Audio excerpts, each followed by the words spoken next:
Ashraf Ghani is there, we are not going to talk to the Afghan government. And here I want to say that in 2019, when Pakistan persuaded Taliban to start talking to the Americans, I suggested that there should be before the presidential election, there should be an interim government so that, the elections would be inclusive. But unfortunately, the Afghan government was very critical about this remark about there being an interim setup. And they went ahead with the elections, and President Ghani got elected. Now, once President Ghani got elected and the Taliban got excluded, it was always going to be a problem from then onwards, because Ashraf Ghani insisted that the Taliban should talk to him. The Taliban did not recognize him, they didn't recognize the elections, and they would refuse to talk to him. So that's where the problem started. And that problem still is there. Now, the Afghan government is extremely critical about Pakistan. They think we have some magic powers that we will make Taliban do whatever we want to do. They don't realize that that the Taliban, the moment the Americans started drawing down their troops, and especially when they gave an exit, from then onwards, our leverage on Taliban was minuscule, diminished, because the Taliban thought they had won the war. They had won the war by not losing to the Americans. And in their mind that once the Americans left, then, then they had won. So to try and persuade them when time was given for exiting Afghanistan by Americans, it became extremely difficult to try and persuade them. And Afghan government, unfortunately, is now blaming Pakistan for what is happening there. They somehow think that Pakistan has supernatural powers. We are a superpower plus, which can, which has such power that 70,000 Taliban can take on 300,000 Afghan government troops with aircrafts and with modern weapons, and somehow, we have that power to make them win. So the Afghan government, and the other reason is Afghan government, I think, right now from what I can see, they are blaming Pakistan, as well as they are now trying everything to somehow get the Americans back into Afghanistan. The whole posturing right now is that they're blaming the Americans for this debacle, Pakistan and the Americans. And they are trying to somehow persuade the Americans to actually intervene, and their political system who are listening to the Taliban and using these things that women are at risk, and all those who supported the NATO troops, they are at risk. And somehow they want the Americans to again intervene. But this is, they've been there for 20 years. What will they do now which they didn't do in 20 years? So so this is the situation right now.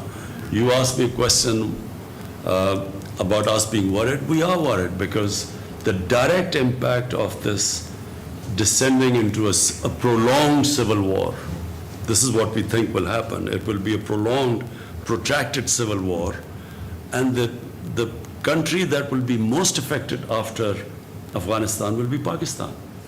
We will be affected, number one, that more Pashtuns are in Pakistan than in Afghanistan. Taliban is basically a Pashtun movement, so it will flow into our Pashtun areas.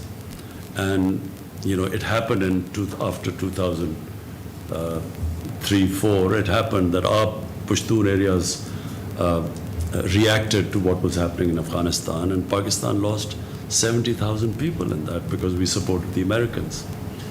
And so there's a likelihood that again in our Pashtun areas we will have problems. So that's number one. And then having lost 70,000 people and over $100 billion lost to the economy, half of our tribal area people were internally displaced. About 3 million people were internally displaced. So that's number one worry. Number two is refugees. We already have 3 million refugees in Pakistan, Afghan refugees. 3 million registered. We think there are over about 500,000 more than that. So last thing we want, our economy is just recovering. We do not want another inflow of refugees. And number 3 is that, we have now great plans of our connectivity right into Central Asia through Afghanistan. I just went to Tashkent to work on this railway from Uzbekistan connecting through Afghanistan, through Mazar Sharif and into Pakistan, which would connect this whole area. So this is our future, it's geoeconomics. And we are worried that if there is a civil war in Afghanistan, this whole economic agenda of connectivity with Central Asia goes out of the window. So that's our worry. Sir, in case of the Taliban takeover of Kabul, what will be the government's policy? Will you close the border or cut relations with Afghanistan? What will happen, I can't say. But what Pakistan wants is Pakistan will deal with any government that is elected or selected by the people of Afghanistan. So whoever people of Afghanistan, the government they feel represents them, Pakistan will work with them, whichever that government is. What would the Taliban takeover mean for Pakistan? Taliban takeover depends what sort of a Taliban takeover it is. If it is a Taliban takeover which becomes inclusive with other players, and it includes, it will be the best thing for Afghanistan if it is an inclusive government. But if it is exclusive government with fighting going all over Afghanistan, we believe that if the Taliban try and form an exclusive government through military takeover, this will mean a protracted civil war. And that is, as I said, a nightmare scenario for Pakistan. So there is, it seems, even though everyone's gathered in Doha today, I believe there's a Troika meeting as well, it seems like there's a last-ditch effort to try to come to some sort of solution. Do you think there's lots of suggestions as to how this could move forward? The Taliban have one suggestion too, which is that Ashraf Ghani should step aside. If it means, given how much Pakistan has at stake, would you support such a move? I mean, if it comes to this consensus that an elected president should step aside? Number one, at the moment, the top priority should be a ceasefire, because obviously civilians are affected, and civilians will get more and more affected as this fighting rages and gets into the main cities. Once the fighting gets into the main cities, then there will be heavy civilian casualties. So therefore, at all costs, there should be a ceasefire. Now, what would it take for a ceasefire? And that's what the Doha talks are all about. So, I'm not a big one into military solutions. I believe that, as a politician, we always should look for a political settlement. Now, let's hope that there is some sort of a political settlement, but that will only happen if Taliban realize that they cannot take over the whole of Afghanistan through military means, and the government side realizes that they do have to give to come to this ceasefire, so they will also have to make compromises. So that's really what these talks are all about. Can they meet on a middle ground? Now, whatever that middle ground is, I guess the talks will decide. So do you think Pakistan's influence of Taliban has been decreased compared to 1990s? What do you think about that? Let me remind you that, Pakistan was the 3 governments that recognized the Taliban government in 2001, before the Americans toppled the Taliban government. And probably Pakistan was the most influential government. Despite that, when Pakistan wanted, on behest of the Americans, for Afghan government, for Taliban to hand over Osama bin Laden to the Americans, The Taliban refused. So even then, the influence of Pakistan was not all-encompassing. But let me just say one thing. As a student of history, and especially of Afghan history, anyone who thinks that Afghanistan can be controlled from outside does not understand the character of the Afghan people. Throughout their history, they have never accepted outside control. Take the first, the three of the British-Afghan wars, which happened. There were three. Then the Russians. It was everyone knows the Russian history, and now this recent 20-year-old American misadventure. So if you look at all of them, one thing comes out, that the Afghan people of Afghanistan they cannot be made puppets. If I was the Pakistani policymaker in the 90s, I would not have encouraged this idea of strategic depth, which Pakistan policy was at the time. Very understandable, because the 7 times size of Pakistan is India, a hostile eastern neighbor. And the Pakistani security setup was always worried about Pakistan facing 2 fronts, east and west hostilities.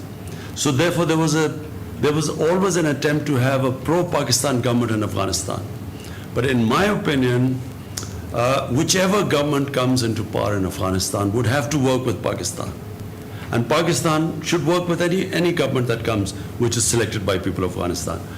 Rather than trying to influence governments in Afghanistan, if you look back at the history, it does not work. The Afghan people do not accept it. So even now, when we talk about if the Taliban takeover takes place, will it be a pro-Pakistan government? Whichever government comes into Afghanistan, it will, if it is ever perceived to be controlled from outside, it loses credibility within Afghanistan. People of Afghanistan will only back a government that represents their people and stands for their interests. So therefore, my policy, ever since my government has come into power, we have reached out to all the Afghan factions, to the Northern Alliance, to who were perceived to be anti-Pakistan. Hamid Karzai I've talked to, Abdullah I invited, I talked to them. All of them we try to convince that, look, we now have no favorites in Afghanistan. Whichever government comes into power, Pakistan will work with them. There's often the view, we talked about this week, the view in the West and also in Afghanistan, that once the Taliban take over in Afghanistan, Pakistan would have achieved its final goal. Is that a misconception? You see, again I repeat, if the Taliban take over, because Afghanistan is ethnically divided population. Pashtun are only about 45% of the population. Then there are Tajiks, then there are Hazara, Uzbeks. So it's a Afghanistan, the reason it has been a decentralized government is because of the different population mix. So therefore, if one population tries to impose itself on the rest, one ethnic group, there will be a constant, unrest in Afghanistan. And that is not what Pakistan wants, which is why we want an exclusive government. Because if there is unrest, Pakistan will be affected because, as I said, we have a larger Pashtun population here than in Afghanistan. And Pashtun are probably the most xenophobic people on earth. They fight each other normally, but when there is an outside thing, they all get together. And so it affects. So Pakistan got sucked into Afghanistan after 2001 when we sided with the American supposedly war on terror, but this converted into something else. And we had a civil war in our tribal areas. And that was the main reason. We had 2 reasons why Pakistan lost 70,000 people by joining the Americans. Number one, the old jihadi organizations which were created to fight jihad against the Soviets, they all turned against Pakistan because Pakistan suddenly was telling them that against Soviet occupation it was jihad, but against American occupation is terrorism. So they turned against Pakistan. And then second was in the tribal areas, there was literally a civil war against Pakistan because we were pro-American. Basically all the sympathies were with Pashtuns, not Taliban, with the Pashtuns. And they turned against there was as I said, half the population was internally displaced of the tribal areas, which still is recovering from the devastation. Hence, it's in Pakistan's interest that there is a political settlement and all factions come, a government that represents everyone. Reportedly, is U.S. fighter jet are coming from Qatar to Afghanistan through Pakistan's airspace. So is it true? And is there any agreement with the United States? We have made it very clear that Pakistan is not, first of all, our soil will not be used to be, so that we get again embroiled in an Afghanistan civil war. So we do not want any bases in Pakistan. We don't want our soil to be used for attacks into Afghanistan. And as far as I know, that after 31st, the Americans are going to stop all sorts of even air attacks on Afghanistan. One last question. So the two main players in Afghanistan and its solution are the United States and Pakistan. The heads of the two governments have not spoken yet. I want to know the state of relations between your government and President Joe Biden's government on Afghanistan, and moving forward, do you think that Pakistan is going to be scapegoated? And what is Pakistan's strategy when it says we have other options? The NSA has also said expand. Let me say three things. Number one, Pakistan has already been being made a scapegoat by Afghan government. And the Afghan government is doing so because it is blaming Pakistan for all the misgovernments and the kleptocratic government that Afghanistan has been. I mean, clearly 70,000 Taliban should not be sort of dominating a 300,000 well-equipped with air cover Afghan unless the population is helping the Taliban. It cannot happen otherwise. So rather than looking at the reasons why they have not been able to provide the governance that was required for winning over the population, and secondly, the whole hasty way that the Americans have certainly left. The Americans, if you wanted a political settlement, common sense is that you do the political settlement from a position of strength. So when you have 150,000 NATO troops there, that was the time to do a political settlement. People like me were all the time saying that, there's no military solutions to do a political settlement. I was called anti-American. I was called Taliban Khan because of that. And people like us were sort of sidelined for even talking about a political settlement. So having not done a political settlement from a position of strength, now blaming Pakistan when you have, when there's no leverage left, when the Taliban think they're winning, for the Afghan government, mind you, first time I'm seeing that the Afghan government are now blaming the Americans the way they exited. So they too are now blaming the Americans. So finally, and the other thing about, I keep having the President Biden hasn't called me. Well, it's his option if he wants to call or not. It is business if he thinks it's necessary or not. I mean, not that I am waiting for any phone call. It's his prerogative. These are friends are visiting from Delhi, so I just thought maybe we can have a difference of strategy in Delhi and Pakistan and Corona also. The way we fought is totally different. Can I ask one last question towards Afghanistan? You're a close ally to China. What would you see the future role of China in Afghanistan? I think the answer to your question also is that I think that the Americans have decided that India is a strategic partner now. And I think that's why there's a different way of treating Pakistan now. And also they feel that we're very close to China and then they want to sideline China. So I think in the broader strategic policy of the US, I think that's what is reflected in the way they have dealt with Pakistan. Pakistan is just considered only to be useful in the context of somehow settling this mess which has been left behind after 20 years of trying to find a military solution when there was not one. I feel that China is an emerging superpower, and China is, for us, for Pakistan, it's very important because China has helped us in a very difficult time. So we are obviously grateful to China the way they've helped us. But it's not an exclusive thing. Even CPEC for us is we've invited all the countries, Europeans, any country can join us in this. Pakistan's main concern now is economics. Our real concentration is now to lift, we have 220 million people. My main job is to look at their well-being, lift people out of poverty. And that point of view, China has been very helpful because China has done probably no in human history, no country has ever done, lifting almost 700 million people out of poverty. So that's really our main, where China is helping us a lot. Will China have a role in Afghanistan? China is a neighbor.